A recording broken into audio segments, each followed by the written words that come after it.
வணக்கம். தமிழ்நாட்டின் வாசல் வர வந்துட்ட பேராபத்தை பற்றி நேற்று நான் வீடியோவில் சொல்லியிருந்தேன். டீலிமிட்டேஷனுங்கிற பேரில் தனது லிமிட்டை தாண்டி பாஜக அரசு தமிழ்நாடு உள்ளிட்ட தென் மாநிலங்களை வஞ்சிக்குது. வட மாநிலங்களுக்கு அரசியல் வலிமையை மேலும் வாரி வழங்குற மாதிரியோ, தென் மாநிலங்கள் அரசியல் வலிமையை இழப்பது மாதிரியோ நடந்தால் தமிழ்நாடு பார்த்துக்கிட்டு சும்மா இருக்காது. ஒவ்வொரு குடும்பமும் தெருவுக்கு வந்து போராடும்னு சொல்லியிருந்தேன். யார் நல்லது சொன்னாலும் கேட்காத ஒன்றிய பாஜக அரசு இதையும் கேட்கல.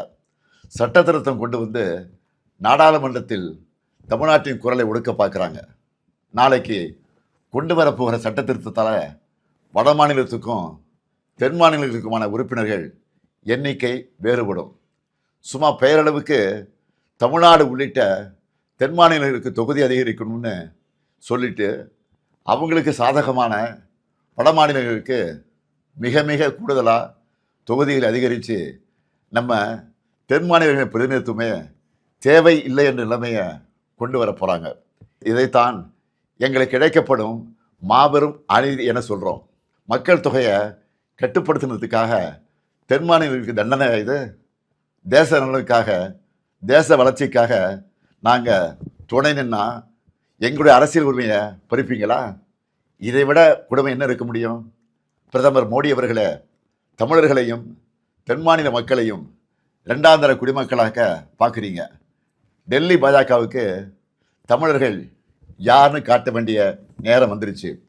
தமிழ்நாட்டின் குரல் வழியை நெருக்க நினைக்கும் ஒன்றிய பாஜக அரசுக்கு எதிராக தமிழ்நாட்டில் இருக்க ஒவ்வொரு குடும்பமும் தங்கள் எதிர்ப்பை தெரிவிக்க வேண்டிய நேரம் வந்தாச்சு.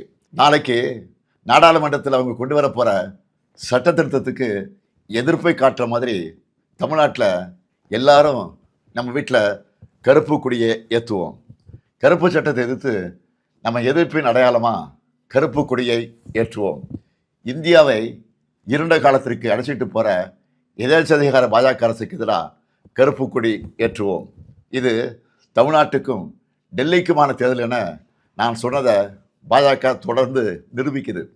நான் சொன்னதோட உண்மையான அர்த்தத்தை பாஜகவே உணர்த்திடுச்சு. அவங்களுக்கு தமிழ்நாடு முன்னேறக்கூடாது, தமிழ்நாட்டை சார்ந்தவங்க குரல் கூட நாடாளுமன்றத்தில் ஒழிக்கக்கூடாது. அதுக்கான சதி திட்டத்தை சட்டமாகவே கொண்டு வராங்க. சதியை எப்படி சட்டமாக ஏற்க முடியும்? கருப்பு சட்டத்துக்கு எதிராக கருப்பு கொடி ஏற்றுவோம். ஒவ்வொரு வீட்டிலும் பொது இடங்களையும் ஏற்றுவோம். மீண்டும் எச்சரிக்கை செய்கிறேன், மக்கள் தொகை அடிப்படையில் தொகுதிகளை முடிவு செய்யக்கூடாது. கருப்பு சட்டத்தை நிறைவேற்றக்கூடாது. 8 கோடி தமிழர்களின் ஒற்றை கோரிக்கை இது. அரசியல் எல்லைகளை கடந்து தமிழ்நாட்டின் உரிமையை காக்க தமிழ்நாடே ஓங்கி ஒலிக்கட்டும். தமிழ்நாடு போராடும், தமிழ்நாடு வெல்லும். வெல்வோம் ஒன்றாக.